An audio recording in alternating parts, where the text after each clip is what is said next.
가만입니다. 더 시작입니다. 나스닥 주간 분석 영상 2부 차트 분석 영상 시작하도록 하겠습니다. 먼저 위켄 나스닥인데 주말간의 위켄 나스닥의 변동은 없다. 사실상 이 위켄 나스닥까지는 우리가 확인할 필요는 없어요. 어차피 거래량이 적어서 주말간에 큰 이슈가 없는 한 움직이진 않고요. US100 나스닥 지수 전체적인 상승의 추세 파란색 음영의 채널 위에 안드로메다 라인에 수일간 머무르고 있습니다. 그리고 이제 블랙홀을 터치하고 살짝 다시 안드로메다 라인까지 내려온 상태. 여기가 이제 안드로메다 라인, 여기가 이제 블랙홀. 안드로메다와 블랙홀이 계속 라인은 올라가고 있다. 좀 더 크게 봤을 시 급격한 상승을 보이다가 5일선을 이탈하고 다시 5일선 위로 캔들이 올라가 줘야 되는데 올라가지 못하고 현재 5일선의 저항을 받은 모습. 계속 저항을 받고 올라가지 못하면 5일선은 내려오게 될 거고 올라오는 21선 그리고 5일선은 언젠가는 데드크로스를 합니다. 캔들이 5일선을 돌파하지 못하면요. 그러면 다시 21선에서 지지를 받는 것을 우리는 기다려야 된다. 4시간 봉을 봤을 시 금요일에 상승을 해주면서 다시금 괜찮은 캔들이 하나 떴습니다. 4시간 봉에 괜찮은 캔들 4시간 봉에 2평을 터치를 하고 미세하게 살짝 넘겨준 것이죠. 그래서 괜찮다는 거예요. 그리고 일목균형표를 걸친 상태로 마무리. 일목균형표 위로 캔들이 이렇게 떠야 됩니다. 떠야지 다시 한번 내려오고 있는 볼린저 밴드 상단까지 갈 수가 있지 않겠느냐. 현재 상황은 그렇게 좋은 상황은 아니에요. 왜냐? 고점을 찍고 내려온 상황이기 때문에 고점을 찍고 내려왔기 때문에 다시 올라도 여기서 물린 자들의 본전 매도가 나올 수가 있다. 그것을 저항이라고 부릅니다. 주봉을 봤을 시에는 문제가 있는 상황은 아닙니다. 왜냐? 지금도 최고점 부근이고 지금 부분 매도를 해도 괜찮다고 생각해요. 그러나 이제 월봉을 봤을 시 월봉이 하나, 둘, 셋, 넷, 다섯, 여섯 9월달 남은 2거래일 동안 크게 음봉이 바뀌지 않는 한 9월달도 왠지 양봉으로 마무리될 거라고 생각하는데 6달 연속 양봉이에요. 거의 뭐 최초인 것 같아요. 과거에는 있었을 수도 있겠는데 US100 나스닥 지수 19년부터 보면은 6달 양봉이 없네요. 뭐 이때 살짝 도지를 보여준 것을 제외하면은 7달 정도의 상승의 느낌은 있었고 6달 연속 양봉은 현재가 처음이에요. 19년 이후에요. 그러면은 월봉이 지금 이제 볼린저 밴드를 돌파를 했어요. 상당히 지금 과열인 거죠. 볼린저의 가상의 선을 그어보면은 이대로 조금만 상승해서 마무리되면은 10월 달이 월봉의 볼린저 밴드 둥둥이 된다. 그러면은 다시 안으로 들어왔다가 가야 되는 거죠. 9월 달에 조정이 안 왔기 때문에 10월 달에 월중 어느 순간에 조정이 올 확률이 굉장히 좀 크다. 주봉의 볼린저 밴드 둥둥도 아니고 월봉의 볼린저 밴드 둥둥이 뜰 수 있기 때문이다. TQ도 뭐 3배로 추정하기 때문에 잠깐 나스닥이 조정을 받았는데 고점 대비 한 3%가 내린 것이죠. 이 라인 TQ의 안드로메다 라인 여기가 이제 단기적인 고점은 좀 지나갔다. 다시 한번 힘을 모아야 된다. 뭐 이런 식으로 좀 마음의 준비를 해야 되는 것이죠. 엔비디아가 금요일에 약간 상승을 해주면서 0.2% 상승을 해주면서 21선 평평해지고 있고요. 엔비디아 차트는 뭐 여전히 괜찮습니다. 캔들이 21선 위에 있기 때문에 보유자분들은 홀딩의 구간, 반도체는 현재 대장의 섹터이며 4시간 봉을 봤을 시 여전히 상승의 가능성이 있는 상황입니다. 4시간 봉의 2평을 확실하게 이탈하지 않고 터치하면서 좀 버티는 흐름. 쏙술도 마찬가지로 4시간 봉을 봤을 시 좀 버티는 흐름. 5일선만 확실하게 이런 식으로 이탈하면서 내려오지 않는 한 계속 36달러까지의 상승을 기대해 볼 수도 있겠죠. 테슬라 금요일에 상승을 해줌으로써 5일선을 회복 상당히 요거는 괜찮은 상황입니다. 4시간 봉을 봤을 시 4시간 봉의 2평도 돌파한 상태 여기서 이제 다시 한번 꺾일 수도 있는 상황을 보였으나 갑자기 장 막판에 들어올리면서 상당히 좀 괜찮은 상황으로 마무리했어요. 그래서 요런 기존 파동을 좀 이어가는 추세로 마무리되었다. 이제 테슬라는 가장 중요한 거는 기존 상승의 채널을 돌파를 해야 돼요. 이 돌파 자리가 시간이 갈수록 점점 높아지고 있다. 월요일자 기준으로는 446달러 점점 높아지고 있어요. 여기를 이 추세 상단을 돌파해야 그 추세가 업그레이드 되면서 다음 단계로 갈 수가 있는 건데 여기를 돌파하지 못하고 계속 맞고 떨어질 시 계속 지리하게 가다가 힘이 빠지면은 기존 상승의 채널 상단까지 내려왔다가 이렇게 힘을 받고 갈 수가 있는 것이죠. 그러니까 이번에 테슬라가 여기를 넘겨줘야 됩니다. 강하게 쏴줘야 되는데 민기적 되면은 다시 한번 내려가서 힘을 모으고 올라갈 수 있다라는 마음의 준비를 해둬야 되는 구간. 싹발파로 너지 가야 되지 않겠느냐. 저 테슬라를 계속 홀딩하고 있습니다. TSLL도 홀딩하고 있고요. TSLT도 갖고 있습니다. 이것도 홀딩하고 있습니다. 빅테크 종목을 하나씩 살펴보면은 마이크로소프트는 지금 방향이 딱히 없는 것 같아요. 21선을 버텨주는 것은 괜찮은 상황인데 이제 일목균형표 하단에서 이탈을 하게 되면은 약간의 좀 부침은 있을 수가 있다. 애플 크게 이상은 없는 상황. 조금의 힘을 모을 시간이 좀 필요한 상황입니다. 전고점은 얼마 남지 않았고요. 구글의 월봉을 보겠습니다. 구글이 너무 과도하게 오름에 따라서 구글의 월봉도 가상의 이 볼린저 밴드 선을 그어보면은 다음 달에 볼린저 밴드 둥둥이 뜨게 된다. 그래서 이번 달에 약간 하락을 하게 되면은 다음 달에 이 볼린저 밴드 둥둥이에서 이 볼린저 밴드 안으로 다시 들어오는 이런 파동상의 조정을 조금 완화시켜 줄 수는 있겠죠. 아마존 금요일에 상승했지만 추세적으로는 그렇게 좋지가 않아요. 왜냐? 계속 이렇게 잘 가다가 일목균형표를 버팅겨주고 잘 가다가 일목균형표를 이탈, 추세 이탈. 근데 추세 이탈이더라도 아마존이 뭐 끝없이 내릴 종목도 아니고 빅테크 매그니피센트 7이기 때문에 지켜줘야 되는 자리, 이 파란색 지지선 그리고 201선, 빅테크의 201선 사수는 굉장히 중요합니다. 201선 위에 캔들이 위치하여야만 지속적인 상승을 보일 수가 있고 201선을 이렇게 이탈하면은 순간 급락을 보일 수가 있다. 이탈하면은 급락이 나온다. 왜냐? 201선이 생명선이기 때문에. 그렇기 때문에 아마존도 201선을 이탈을 하게 되면은 급락이 나올 수밖에 없다. 때문에 201선을 지켜줘야 되는 것이죠. 지켜주지 않을까 생각이 들어요. 그래서 우리는 이 201선 부근에서 베팅을 해볼 필요가 있다. 가격은 214달러 정도. 그러면 아마존도 포트에 없으신 분들은 일부 분할 매수 계획으로 접근할 수가 있는 것이죠. 일단 일봉의 추세는 그렇게 좋진 않아요. 내려오는 추세이기 때문에 이렇게 급등을 한다기보다는 분할로 아마존을 모아갈 수 있는 기회가 오고 있다라고 보시면 될 것 같습니다. 인텔은 볼린저 밴드 둥둥 부분 익절하셔야죠. 크록스가 6%가 올랐네요. 내려오고 있는 21선에 터치를 한 상황. 나이키가 다음 주에 실적 발표가 있는데 상당히 좀 조정을 받는 모습. 실적 발표 후의 상황에 따라서 이 크록스도 같이 움직일 수가 있다.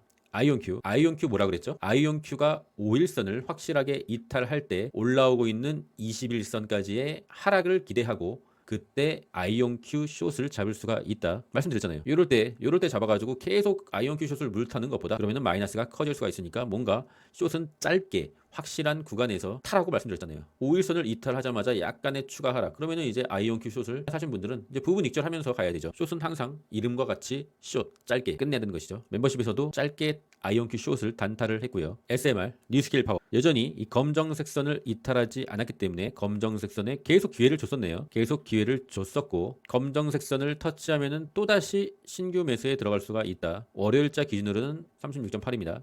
조비 살짝 상승해주면서 여전히 추세가 죽은 건 아니죠. 추세선을 다시 한번 수정했습니다. 이러한 추세로 지금 가고 있는 것 같네요. 월요일자 기준으로는 15.2 라인 좀 지켜줘야 되고 이 라인이 다시 오면은 신규 매수도 가능할 수 있겠다. 서클입니다. 서클은 극적으로 양봉 마감을 해주면서 21선을 평평하게 만드는 작업을 하고 있지 않겠느냐. 지지라인을 현재가 지지라인이다. 현재가를 이탈하면은 또다시 볼린저 밴드 하단 109달러까지 열리게 되는 상황인데 이탈하지 않으면은 추세를 돌릴 수가 있게 되는 것이죠. 상장 후에 순간 급등을 하고 계속적으로 내리는 추세에서 이제서야 드디어 수렴 구간으로 들어가고 있다. 아직은 상승의 추세는 당연히 아니죠. 하지만 추세 반전을 할 수 있는 길을 모으는 구간 솔라 엣지는 축하드립니다. 이거는 지금 신규 매수하기는 좀 그렇고 그냥 축하드립니다. BNKU와 DPST는 약간의 좀 상승의 추세 느낌은 좀 나는데 이 DPST는 지역은행이고 BNKU는 좀 큰 은행입니다. 가능하면은 DPST보다 BNK 쪽이 좀 낫지 않겠느냐. 약간 빅테크와 TNA 같은 그런 느낌인 것 같아요. 비트마인은 이더리움과 차트를 좀 번갈아 가면서 봐야 되겠죠. 제 생각에는 뭐 차트보다도 이 비트마인은 그냥 당일 단타만 해야 되는 종목이 아닌가 싶어요. 직원 수가 7명이나 하더라고요. 우리가 직원 수가 7명인 종목에 큰 돈을 넣기는 좀 그렇잖아요. 저희 집 앞에 좀 조그만 마트가 하나 있어요. 마트의 그 직원도 7명은 넘더라고요. 그냥 당일 단타 분봉을 보면서 당일 매수하고 당일 끝내버리는 그런 매매만 비트마인에서는 하는 것을 추천드립니다. 힘스가 큰 아픔을 한번 줬었는데 다시금 추세가 상당히 좀 좋아졌어요. 물론 크게 봐서는 박스권일 수도 있지만 금요일에 크게 들어올리면서 일목균형표를 확실하게 돌파해줬다. 그러면 다시 일목균형표 밑에 상단 라인이 지지 라인이 될 수도 있는 것이죠. 힘스 좀 다시 주목해보고 있습니다. 오픈도어는 일단 개잡주긴 한데 7.8달러 정도 여기까지 살짝 내려와 주면은 다시 한번 지지받고 갈 수 있는 가능성이 있다. 아무리 개잡주라도 이 차트상으로는 세력이 나간 것 같진 않아요. 셀시어스 홀딩스 추세 라인을 그었는데 차트가 조금 이뻐서 관심 종목에 좀 추가해놨습니다. 캔뷰 이 종목은 저희 구독자방에서 상당히 지금 핫한 종목인데 이 타이레놀 트럼프 이슈로 인해서 최근에 급락을 했어요. 지금 현재 끝없이 급락을 하고 있는데 계속 급락을 할 것 같진 않고 어느 정도 데드캣 바운스 정도는 보여주지 않을까. 현재 주봉을 봤을 시 주봉 볼린저 밴드 하단 둥둥이 다음 주에 뜬다. 그러면은 다시 한번 일시적인 반등을 하고서 다시 또 쳐내릴 수가 있는 것이죠. 데드캣이 다음 주에 한 번쯤은 나와줄 자리긴 합니다. 그리고 이제 네이버 갑자기 웬 국장이냐고요? 그러게요. 왜 갑자기 국장이지? 네이버는 일단 저는 매도를 했어요. 네이버의 추세 전환봉 여기서부터 분할 매수를 계속 했었고 장대 양봉이 나온 후 다시 한번 볼린저 밴드 둥둥이에서 매도를 했다. 그냥 원칙대로 한 겁니다. 추세 전환 캔들이 떠서 매수를 했는데 내려오면서 추가 매수 기회를 주길래 추가 매수를 했고 마침 장대 양봉이 뜨고 볼린저 밴드 둥둥까지 떠서 매도를 했다. 현재 국장 상황이 조금 안 좋게 돌아가고 있어요. 국장은 추석이나 설날 대명절을 앞두고 한 일주일 전부터 좀 좋지 않게 조정을 보이는 현상이 계속 일어나더라고요. 뭐 떡값을 줘야 되니까 돈이 돌지 않는 상황을 보여주는 것 같습니다.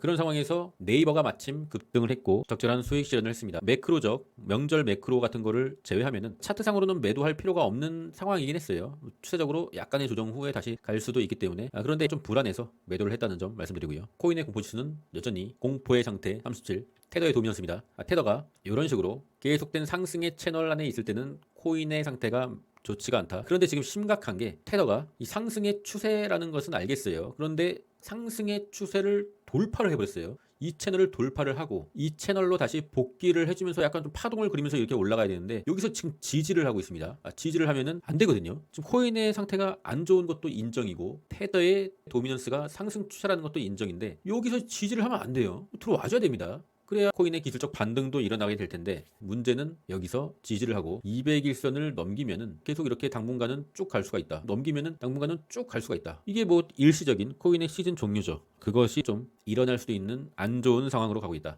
테더의 도미넌스가 이 채널 안에서 내려주고 여기를 좀 이탈해줘야 여기를 이제 이탈하면은 다시 한번 알트코인의 단기 트레이딩을 해봐야 되는 시기가 오는 것이죠. 현재는 다소 위험한 상황. 비트코인 그나마 비트코인은 급격한 하락을 끝내고 옆으로 3일간 기고 있는 모습 말씀드렸죠. 적절한 매수 타이밍은 쳐내릴 때 사는 게 아니다. 언제까지 쳐내릴지는 우리는 알 수가 없는 것이니까 최소한 하락을 멈추고 옆으로 좀 횡보할 때 그리고 하락의 채널을 옆으로라도 조금 이탈하고 버팅겨주는 흐름을 보일 때 이런 구간에서 사는 거예요. 그러니까 비트코인이 지금 명확하게 하락의 채널을 옆으로 이탈하진 않았으나 조금 더 며칠 기다리면서 하락의 채널을 이탈하고 며칠간 횡보를 하는가 관찰하고 여기서 조금 이제 들어가는 겁니다. 뭔 말인지 아시겠죠? 게더리움은 오늘도 4,000달러를 겨우 사수를 할랑말랑하고 있네요. 다행인 것은 이 채널 시즌 종료의 채널이죠. 시즌 종료의 채널 하단을 이탈하진 않았다. 현재 게더리움은 4,000달러를 사수를 해야 된다.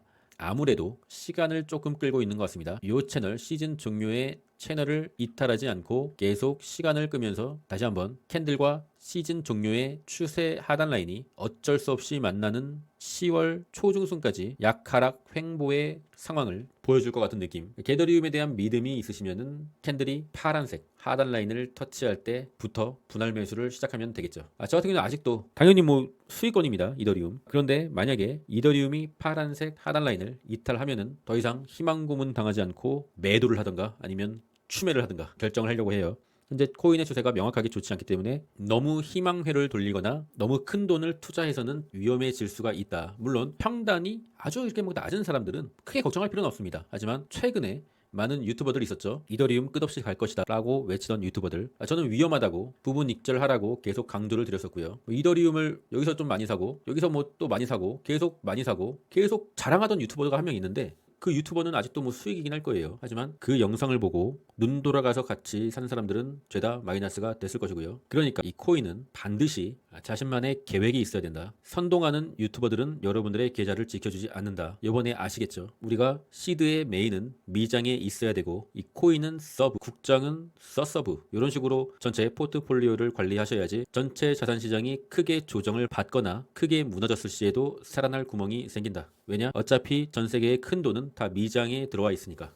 여러분과의 저와의 약속이 있었는데 언젠간 그 약속을 지켜주실 거라고 기대하고 있습니다. 영상이 조금이라도 도움이 되셨다고 하면 구독, 좋아요는 눌러주셔야 되고요. 좋아요는 유튜버들의 힘이다. 멤버십에 관심 있으신 분들은 고전 댓글 링크를 확인해 주시고요. 잠자는 동안에도 돈이 들어오는 방법을 찾지 못한다면 당신은 죽을 때까지 이 일을 해야만 할 것이다. 워렌 버핏. 그럼 전 끝까지 하겠습니다. 이상입니다.